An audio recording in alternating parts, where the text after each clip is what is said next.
नमस्कार। Hello everyone. मेरा नाम गुरदत्त सोनसुरकर है। मैं मुंबई से हूँ और आईसी के सिनेटॉक में आप सभी का स्वागत है।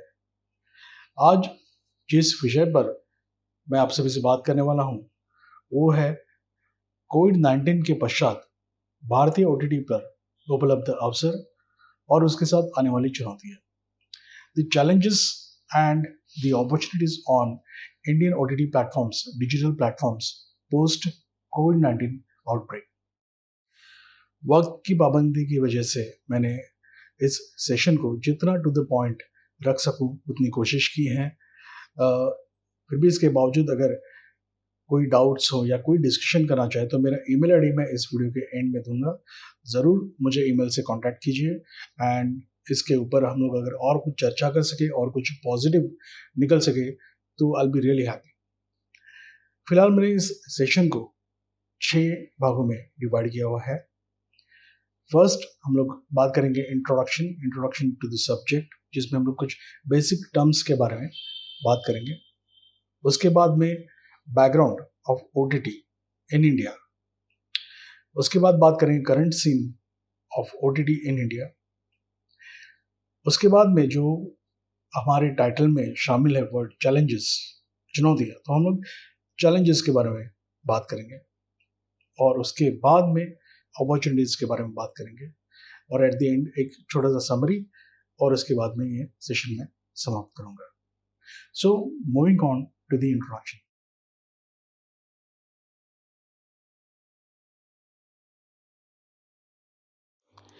तो जब हम बात करते हैं background of OTT in India तो मे बी 2008 तक हम we have to go back, जब कुछ कपल ऑफ ऐप्स ने ये शुरुआत की थी और किस तरह से एक टेक्नोलॉजी जब आती है तो थोड़ा सा वक्त लगता है लोगों को उसके साथ में कंफर्टेबल होने के लिए। तो I will say 2008 was not the exact year जहाँ पे लोग टूट पड़े थे कि ओटीटी प्लेटफॉर्म आया, तो वक्त लगा काफ़ी। ओवर द इयर्स टेक्नोलॉजी भी और ख़ास करके मैं कहूँगा कि इंटरनेट का जो स्पीड है 4G हो, 5G हो, वाईफाई हो, तो वो धीरे धीरे जिस तरह से डेवलप हुआ है, जिस तरह से आसानी मिली है लोगों को डेटा एक्सेस करने में, तो एक ये जर्नी है मैं कहूँगा एक 10-12 सालों की।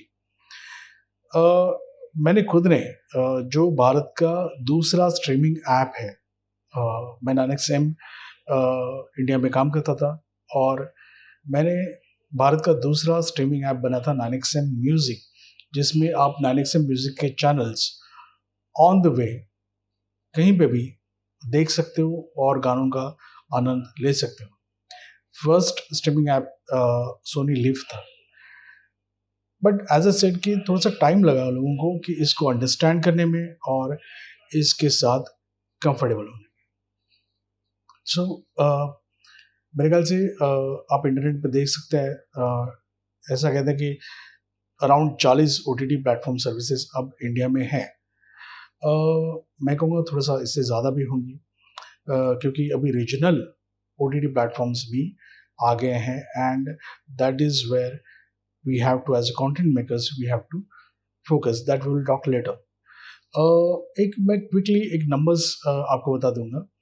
ये 2018 ईयर में ओटीटी मार्केट का वर्थ जो था इंडिया में वो था 21.5 बिलियन, जो अगले ही साल 2019 में बन गया 35 बिलियन। मतलब ये क्विक ग्रोथ अगर आप देख रहे हैं तो अभी लोगों का ऐसा अनुमान है, जो लोग मार्केट रिसर्च कर रहे हैं, तो अगर आप इंटरनेट में भी थोड़ा सा सर्च करेंगे तो आपको मिल जाएगा। बाय 2023 के एंड तक ये टोटल जो मार्केट है ओटीटी का वो इंडिया का 138 बिलियन तक का होने का अनुमान है। ये नंबर्स चेंज होते रहेंगे, या मे बी ये नंबर्स हम लोग याद नहीं रखेंगे। The only point is OTT is going to be bigger and bigger in India.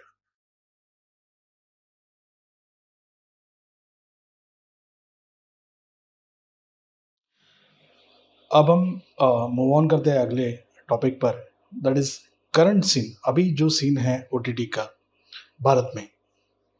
तो अगर आप देखेंगे तो पेड सब्सक्राइबर्स, मतलब लोग जो पैसा देके जो ओटीटी प्लेटफॉर्म का कंटेंट देख रहे हैं, वो पेड सब्सक्राइबर्स का जो ओवरऑल नंबर जो है उसमें 30% राइज पिछले साल 2020 में इंडिया में देखने को मिला है।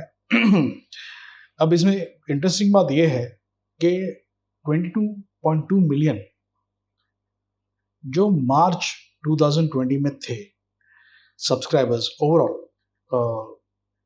ओटीटी इंडस्ट्री, वो जुलाई 2020 तक 29 मिलियन बन गए थे। 7 मिलियन की 1 मिलियन इज 10 lakhs, 7 मिलियन की बढ़ोतरी हो गई है इन महीनों में। मार्च 2020 में हमारे देश में लॉकडाउन लगा था। और इंटरेस्टिंग बात यह है कि जो पेड सब्सक्राइबर्स है वो regional languages, counting Hindi also, because Hindi is our major entertainment language, Hindi भाषा और रीजनल भाषाएं देखना लोग पसंद कर रहे हैं। अब अप्रैल 2020 में मैं आपको एक क्विकली 2 या 3 प्लेटफॉर्म्स के नंबर्स बताऊंगा कि किस तरह से देखिए लोगों की जो टेस्ट है या आदत है वो बदल चुकी है। Z5 ऐप पे अप्रैल 2020, मतलब मार्च 2020 से लेके अप्रैल 2020, एक महीने में Z5 कहता है कि उनकी व्यूअरशिप उनको मिली है 400 मिलियन लोगों का व्यूअरशिप उनको मिला है in that 1 month. This is what Z5 is saying. उसके बाद में अल्ट बालाजी हैं। अल्ट बालाजी के हिसाब से उन्होंने कहा है कि जैसे ही लॉकडाउन घोषित हुआ उसके बाद में प्रतिदिन 17,000 के हिसाब से उनको सब्सक्राइबर्स मिले हैं, every day 17,000 plus. Amazon prime video का सब्सक्रिप्शन बेस लॉकडाउन के बाद में 83% से बढ़ा है। 83%, that's a big one. This is what Amazon is saying. सबसे ज्यादा सब्सक्राइबर्स जिसके पास आज इंडिया में है वो प्लेटफॉर्म है Disney Hotstar, because live streaming sports की है, इसकी वजह से। तो अगेन ये बातें हमें यही बता रही है कि लोगों की आदतें होती है। पहले लोग जब सिनेमा नहीं था तो शायद मे बी म्यूजिक सुनते थे, फिर सिनेमा आ गया। अब लोगों की आदत बदल चुकी है। एंटरटेनमेंट कंटेंट कंजम्पशन जो है वो ओटीटी पे लोग करना पसंद कर रहे हैं, और उसमें भी रीजनल लैंग्वेजेस को प्रेफरेंस है। Moving on to the next topic, challenges for a content maker on digital platform, OTT platform.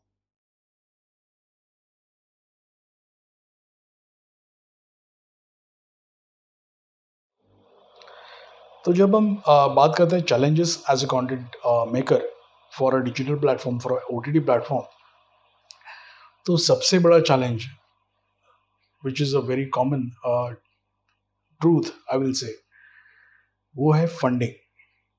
Funding ये एक ऐसा चैलेंज है जिससे आज तक कोई भी बच नहीं सका। इसके बारे में मैं अभी सिर्फ मेंशन करके मूव ऑन करूँगा। हम लोग फंडिंग के टॉपिक को फिर एक बार चेक करेंगे कुछ अगले पॉइंट्स को डिस्कस करने के बाद में। तो मैं सोचता हूँ जो अगला पॉइंट मैं अभी बताने वाला हूँ, मैं सोचता हूँ कि ये सबसे इम्पोर्टेंट चीज़ है कि हम लोग जब भी कुछ करना चाहें तो उसके लिए एक स्ट्रेटेजी होना बहुत ज़रूरी है। देखिए क्या होता था कि पहले के ज़माने में जब गुरुदत्त साहब या राज कपूर साहब ये लोग सब फिल्में बनाते थे, तो तब सिनेमा ये मीडियम अलग चीज़ थी और उसे अलग तरीके से देखा जाता था, एक पैशन होता था। और सुपर हिट या 100 करोड़ या 300 करोड़ क्लब इस तरह से नहीं था। वो एक सब्जेक्ट के हिसाब से देखा जाता था, और उस मेकर के ऊपर एक बिलीफ होता था लोगों का। आज वो सीन नहीं है। आज की तारीख में we have to devise a strategy, जिस तरीके से हम अपने सब्जेक्ट को, थॉट को प्रेजेंट करना चाहते हैं तो सबसे पहले मैं कहूँगा कि विजन होना चाहिए। हम एक पेपर पे प्रॉपर लिख के उसका टारगेट वहाँ पे रखना चाहिए।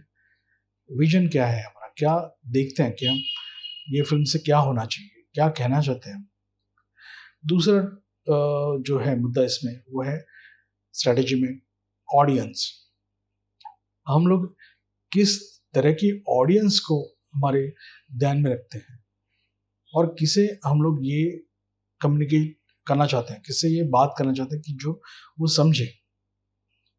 तीसरा मुद्दा है रिलेटिविटी, कि ये रिलेट होता है टॉपिक नहीं होता है। See it is not important कि हर एक टॉपिक आप कंटेम्प्रेरी बना दें, आज के इश्यूज को लेके ही बना दें, ऐसा कुछ ज़रूरी नहीं है। तो ये अगर रिलेटिविटी नहीं है तो उसको किस तरह से कनेक्ट करना है।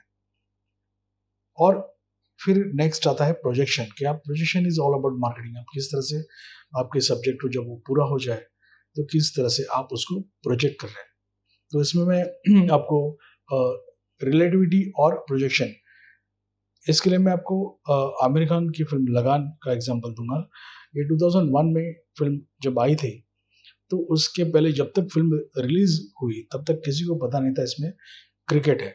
हम लोग सब यही एज ऑडियंस सोचते थे कि ये शायद कोई फ्रीडम फाइटर की मूवी है और एक आमिर खान साहब की मूवी तो अच्छी रहेगी, इस तरह से हम कहते मूवी अच्छी थी। बट जिस तरह से उसको रिलेट किया था सेइंग अ ट्रू स्टोरी, जो ट्रू स्टोरी नहीं थी, तो ये थोड़े से मार्केटिंग गिमिक्स से ही हम लोगों को सोचना चाहिए before our project goes on the floor. फिर एक चैलेंज आता है pitching to the right platform. तो इतने सारे अभी ओटीटी प्लेटफॉर्म्स हैं, लेकिन हर एक ओटीटी प्लेटफॉर्म इतना स्मार्ट है कि उन्होंने अपने कंटेंट का एक इसेंस, एक स्वाद सोच लिया है। और हमें एज ऑडियंस भी पता कि अगर हमें एक पर्टिकुलर टाइप का अगर कंटेंट देखना है, कंज्यूम करना है, तो हमें इस तरह के प्लेटफॉर्म पे वो मिल जाएगा। तो हम जिस तरह का सब्जेक्ट लेते हैं, जिस तरह का जॉनर लेते हैं, हमें तभी सोचना चाहिए कि कौन से प्लेटफॉर्म को हम लोग पिच कर सकते हैं। एक नेक्स्ट चैलेंज है, सबसे बड़ा चैलेंज, जैसे मैंने बोला कि एक पहला जो चैलेंज था फंडिंग, और नेक्स्ट बड़ा चैलेंज है मोनेटाइजेशन। इसको किस तरह से हम लोग इसमें से जो ROI हम लोग कहते हैं, रेवेन्यू किस तरह से निकल सकता है। तो इसके लिए भी आप जब भी आप सब्जेक्ट को सोच रहे हैं, पेपर वर्क कर रहे हैं, बजट आपका कर रहे हैं, तभी मोनेटाइजेशन का भी आप प्लान्स बना सकते हैं, स्ट्रेटजी बना सकते हैं, जिसमें आप देयर आर डिफरेंट वेज, जैसे रेवेन्यू शेयर होता है या डायरेक्ट सेल होता है। देखिए मेरा जो एक्सपीरियंस एज अ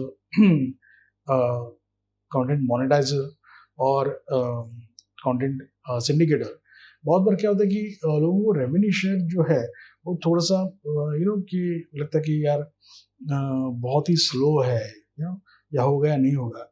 तो मैं मेरा एक्सपीरियंस ये है कि अगर आपका कंटेंट अच्छा हो तो आप रेवेन्यू शेयर ज़रूर सोचिएगा एक ऑप्शन, क्योंकि वो आपका जो एक बार चालू हो गया तो लॉन्ग टर्म वो चलते रहता है, इट जस्ट कीप्स ग्रोइंग। इसका एग्जांपल मैं दूंगा एक फिल्म है gangs of Wasseypur part 1 and 2, जो हमने एक प्लेटफॉर्म पे हमारे पास राइट्स थे, हमने उसको जहाँ जहाँ जिस जिस प्लेटफॉर्म पे वो हमने फिल्म रखी है, वहाँ से रेव शेयर पे हमें बहुत ही अच्छा रेवेन्यूज आए उससे, बिकॉज वो कंटेंट इतना अच्छा है, लोग एक बार देखते हैं फिर वापस देखने के लिए आते हैं।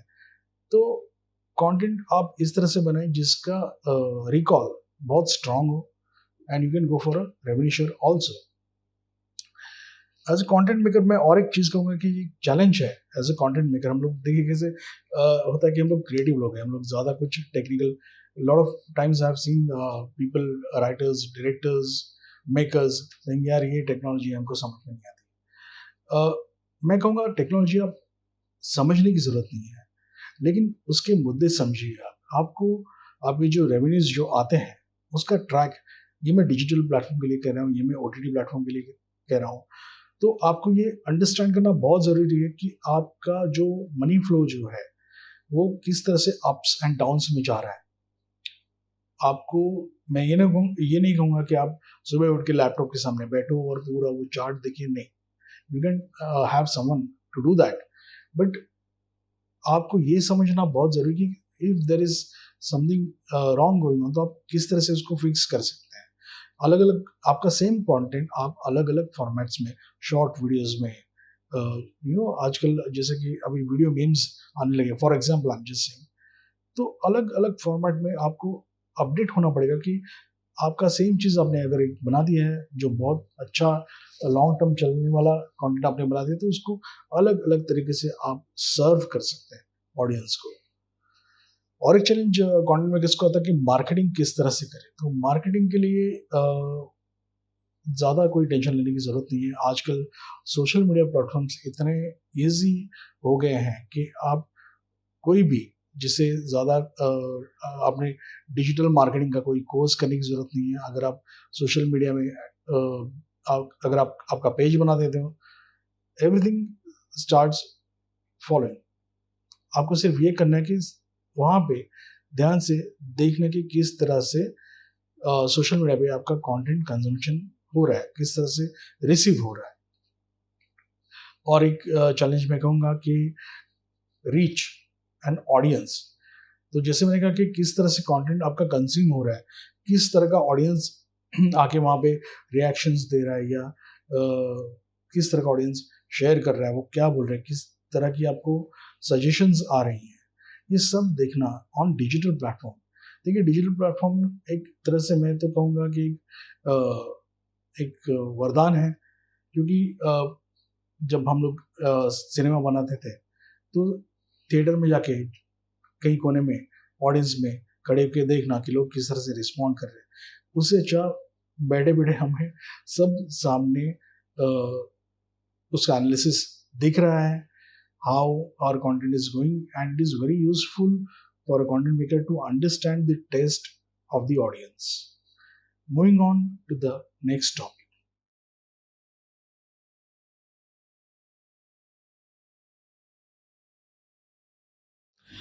आइए बात करते हैं अब अगले टॉपिक की, जो अगेन इस पूरे सेशन का एक आखिरी हिस्सा है, that is opportunities on digital और ओटीटी प्लेटफॉर्म।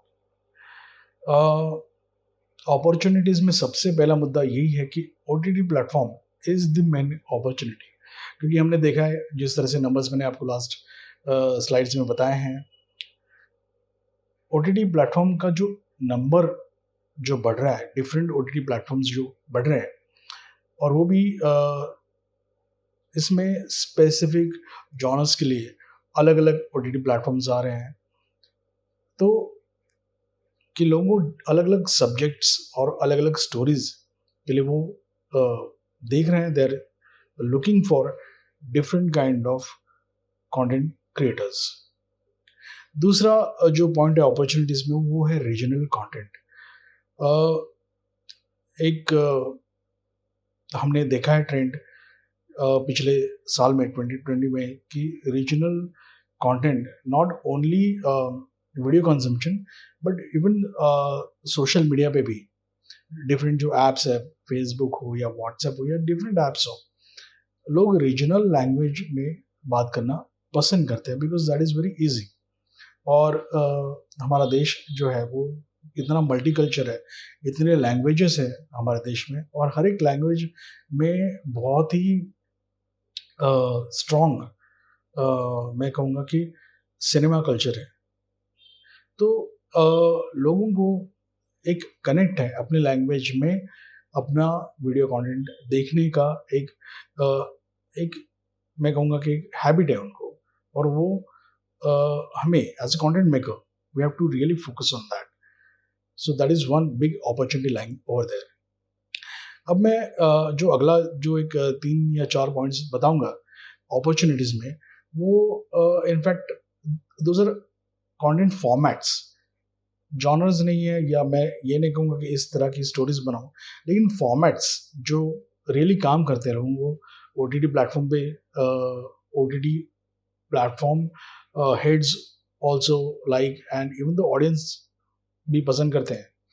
तो वो वो जो फॉर्मेट्स है उसमें मैं कहूँगा कि ट्रू इवेंट्स ऑफ हिस्ट्री और डॉक्यू ड्रामास ये बहुत पसंद किया जाता है, कि क्योंकि लोगों को इसके साथ एक कनेक्ट होता है, पता होता है कि हाँ ये हुआ था और किस तरह से हुआ है, वो रिवाइज करना वो बहुत, अगर आप अभी पिछले 2-3 सालों में देखेंगे तो बहुत ही हिस्टोरिक फिल्म आके हिट हो गई है, लोगों को पसंद आई हैं।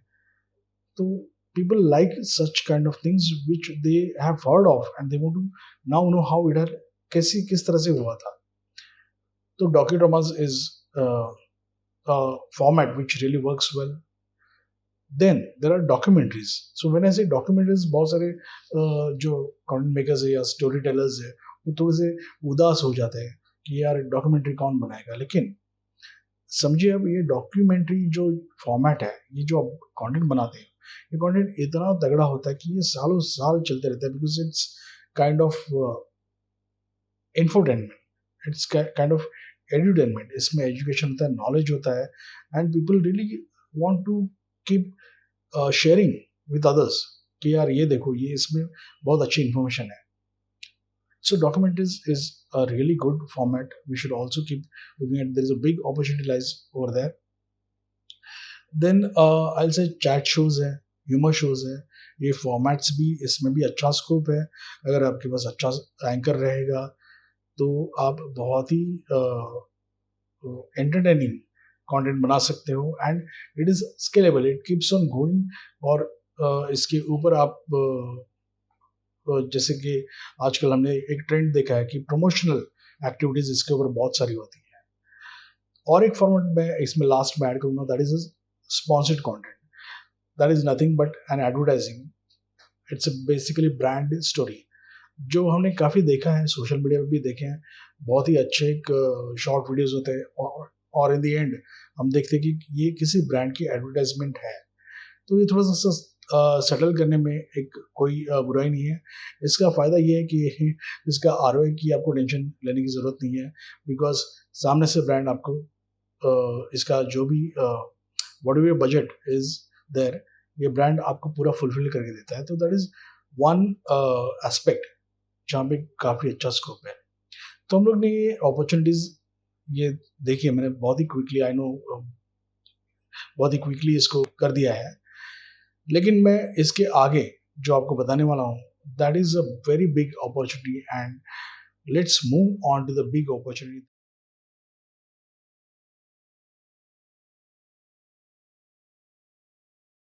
The big opportunity lies in social media. Yes, social media. Social media में मैं काउंट करूँगा फेसबुक, इंस्टाग्राम, व्हाट्सएप, टेलीग्राम, जो नया सिग्नल करके जो ऐप आया है, और बहुत सारे जो ऐप जहाँ पे एक कम्युनिटी एक दूसरे के साथ बात कर रही है। सोशल मीडिया जहाँ पे बहुत बड़ी अपॉर्चुनिटी हम जैसे कंटेंट मेकर्स के लिए वहाँ पे ज़रूर एक उपलब्धि है। Why social media? तो अगर आप देखेंगे OTT platforms and social media, अगर इसको कंपेयर करेंगे, तो एक तो सबसे पहली बात है, आपको you don't have to run after any OTT guy कि सर आप मेरा कॉन्सेप्ट सुन लीजिए, सर आप ये स्क्रिप्ट देख लीजिए। आपको किसी भी पर्सन के पीछे भागने की ज़रूरत नहीं है, कोई भी मोनोपोली के नीचे दबने की आपको ज़रूरत नहीं है। दूसरा पॉइंट ये है कि आप सीधा कंटेंट बनाइए और आप सोशल मीडिया पे लॉन्च कीजिए। It is as simple as that. तीसरा पॉइंट ये है कि आप इसका जो मार्केटिंग है, इसके लिए बहुत सिंपल टूल्स है। आप जिस सोशल मीडिया प्लेटफॉर्म पे अगर आप करोगे, वहाँ पे वो सोशल मीडिया प्लेटफॉर्म आपको खुद उसमें प्रॉम्प्ट करता है कि किस तरह से आप इसको बेहतर रीच दे सकते हैं, बेहतर लोगों तक पहुँच सकते हैं। चौथा पॉइंट ये है कि आपको रियल रिस्पॉन्स लोगों से आता है, आपको एज अ सेड पिछले अपने से एक पॉइंट में भी मैंने कहा है कि लोगों का जब रियल रिस्पॉन्स आता है, टेस्ट समझ में आता है, तो अपना विजन और इम्प्रूव हो जाता है। नेक्स्ट पॉइंट इज आपका जो रेपुटेशन है वो as a content channel, as a content stream, ये सोशल मीडिया पे बहुत बेहतरीन बन जाता है। ये नहीं कि आप किसी OTT प्लेटफॉर्म पे हो and as a production house और एज अ राइटर और एज अ डायरेक्टर, यहाँ पे आप अपने आप को एज अ चैनल प्रेजेंट करते हो और वो आपका पूरा सोशल मीडिया की जो आपकी रीच है वहां तक पहुंच जाता है। अब इसमें एक बहुत ही इंटरेस्टिंग चीज़ है जो लेकिन मैं कहता हूँ कि टेक्नोलॉजी को थोड़ा सा लोग उसके साथ में घुल मिल जाए, कंफर्टेबल हो जाए, तो थोड़ा वक्त लगता है। अब ये जो डिजिटल वॉलेट्स का जो टेक्नोलॉजी है, तो पीपल आर जस्ट गेटिंग थोड़ा use to it and for sure in some time लोग इसका इस्तेमाल करना सही तरीके से सीख जाएंगे और तभी जो हम अभी बात करने वाले हैं वो पॉइंट बहुत अच्छी तरीके से वर्कआउट हो जाएगा। फिलहाल इसमें आप क्या कर सकते हैं, अभी यहाँ पे मैंने YouTube को इन्वॉल्व नहीं किया है, वो अलग पॉइंट है। तो फेसबुक या व्हाट्सएप या इंस्टाग्राम, यहाँ पे आप एक चीज़ ऑन द पेमेंट टर्म्स क्या कर सकते हैं कि डिजिटल वॉलेट्स आप यूज़ कर सकते हैं। फॉर एग्जांपल, आप फेसबुक ग्रुप आपने एक आपके कंटेंट चैनल के लिए बना दिया है, तो वहाँ पे आप फेसबुक ग्रुप में जिसको आप वहाँ पे अलाउ करेंगे to be a part of that group, तो उसका एक अब ने अगर एक एक्स अमाउंट ऑफ फीस रखा है एडमिशन के लिए, तो वो आपको आने के बाद में you can check that person's ID or number or whatever, and you can allow that person in that group to consume the content. ये फेसबुक ग्रुप है। सिमिलरली व्हाट्सएप ग्रुप पे भी इसी तरह से कि आपने एक व्हाट्सएप ग्रुप बनाया जहाँ पे आप आपका कंटेंट डाल रहे हो और उस ग्रुप में आप उसी व्यक्ति को अलाउ करेंगे जहाँ से आपने उनका पेमेंट आपको रीच आउट हुआ है। इस तरह से इंस्टाग्राम में भी आप ने अगर कंटेंट का आपका जो फॉलोअर्स है उनको भी आप करोगे आपका अकाउंट प्राइवेट रख के, जब आपको उनकी तरफ से पेमेंट आ चुका है, तो ये सब चीज़ें आपको बैठ के थोड़ा सा प्लान आउट करनी पड़ेंगी। लेकिन आप ये सोचिए कि कल को फॉर एग्जाम्पल आप व्हाट्सएप पर एक वेब सीरीज बना सकते हो, वीकली एक एपिसोड आप 5 या 7 मिनट का डाल सकते हो। This is going to happen very soon. People are going to use all this social media platforms, और अभी भी फेसबुक पे काफ़ी वीडियोस का कंजम्पशन बढ़ रहा है। फेसबुक बहुत अग्रेसिवली वीडियो कंजम्पशन के लिए ट्राई कर रहा है, तो ये बहुत बड़ा अपॉर्चुनिटी है हमारे लिए कि हम इसका सही तरीके से इस्तेमाल करेंगे।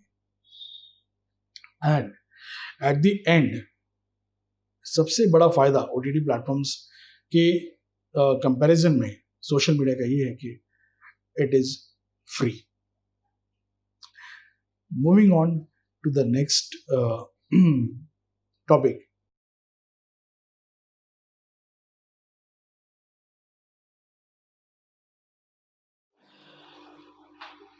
तो ये हमने बात की सोशल मीडिया की, जिसमें मैंने YouTube को इन्वॉल्व नहीं किया था। तो एक क्वेश्चन आता है कि हम लोग ये जो कंटेंट बना रहे हैं सोशल मीडिया के लिए, जो एक OTT प्लेटफॉर्म्स को एक ऑप्शन समझ के हम लोग जो कर रहे हैं, तो shall we keep this on YouTube और नो? ज़रूर रखिए, बिकॉज इवन दो यूट्यूब का जो मार्केट आज बहुत ही सैचुरेटेड है, फिर भी यूट्यूब के जैसा मोनेटाइजेशन के लिए रिवॉर्डिंग प्लेटफॉर्म आज की तारीख में दूसरा नहीं है। आप ज़रूर यूट्यूब पे आपका कंटेंट रखिए, at the same time start promoting on, start making and start creating your destinations on different social media platforms, जहाँ पे आप अपना एक फॉलोशिप बनाएंगे, अपना एक ऑडियंस बनाएंगे, और in on the same platform subtly आप वहाँ से यूट्यूब में ट्रैफिक भेज भी सकते हैं, लेकिन सटली मैं इसके लिए कह रहा हूँ बिकॉज नो सोशल प्लेटफॉर्म ये पसंद नहीं कि आप वहाँ से ट्रैफिक किसी और प्लेटफॉर्म पे भेज रहे हैं, तो ये बहुत सटली आपको करना पड़ेगा। इसमें और एक चीज़ इम्पॉर्टेंट है कि हमें consistency of new content maintain करना होता है। हम लोगों को जब भी हम लोग एक प्लान करते हैं कि हमें ये समझो चालू करना है सोशल मीडिया पे या ओटीटी के लिए या समथिंग, तो आप एक कंटेंट कैलेंडर बना दीजिए और एक प्लान बना दीजिए कि इतना मैं वॉल्यूम में ये सब बनाने वाला हूँ। Because when a consistent new and good content starts coming from you, social media आपको इमीडिएटली रिकॉग्नाइज करता है, आपको रिस्पेक्ट देता है और आपको इनडायरेक्टली प्रमोट करता है, खुद ही प्रमोट करता है। तो ये इसी चीज़ के लिए हमें कंसिस्टेंट होना बहुत ज़रूरी है। अब ये तो ये एक हाइजीनिक बातें मैंने की। अब एक मेरा सजेशन है, अगर आपने देखा रहेगा तो यूट्यूबर्स पिछले कुछ सालों में एक एक अच्छी खासी कम्युनिटी बन गई यूट्यूबर्स की, और यूट्यूब भी अपने यूट्यूबर्स को बहुत अच्छे तरीके से संभाल रहा है। यूट्यूब फैन फेस्ट ऑर्गेनाइज कर रहा है। अब यहाँ पे हम लोग बहुत स्कैटर्ड लोग हैं जो हम लोग कंटेंट क्रिएट कर रहे हैं। हम लोग डिजिटल के लिए भाग रहे हैं, हम लोग ओटीटी के लिए भाग रहे हैं, हम लोग सब जगह पे थोड़ा सा तिधर बिधर होकर हम लोग काम कर रहे हैं। हम वी नीड टू यूनाइट। जैसे कि अब ये आईसी ने इस तरह से बहुत अच्छा प्लेटफॉर्म दिया है, जिसको आगे जाके मेरे ख्याल से थोड़ा सा इसको एक थोड़ा सा सॉलिड करना पड़ेगा। हम लोगों को सोचना पड़ेगा कि किस तरह से ये जो कंटेंट मेकर्स हैं उनकी भी एक एसोसिएशन हो या एक एक बॉडी हो या एक यूनिटी हो, जिस तरह से हम एक दूसरे को क्लैश नहीं करें और एक दूसरे को प्रमोट करें। इसी से ये ट्रेड बढ़ने वाला है। इसे बहुत अच्छे तरीके से इसमें काम कर सकेंगे। एक दूसरे के साथ अलायंस करके भी काम करना बहुत ज़रूरी है मेरे ख्याल से। तो ये सब चीज़ें एक एज अ सजेशन मेरी तरफ से है। तो टू समराइज एवरीथिंग आई से, मैं क्विकली अभी एक समरी करके इस सेशन को वाइंड अप करूंगा।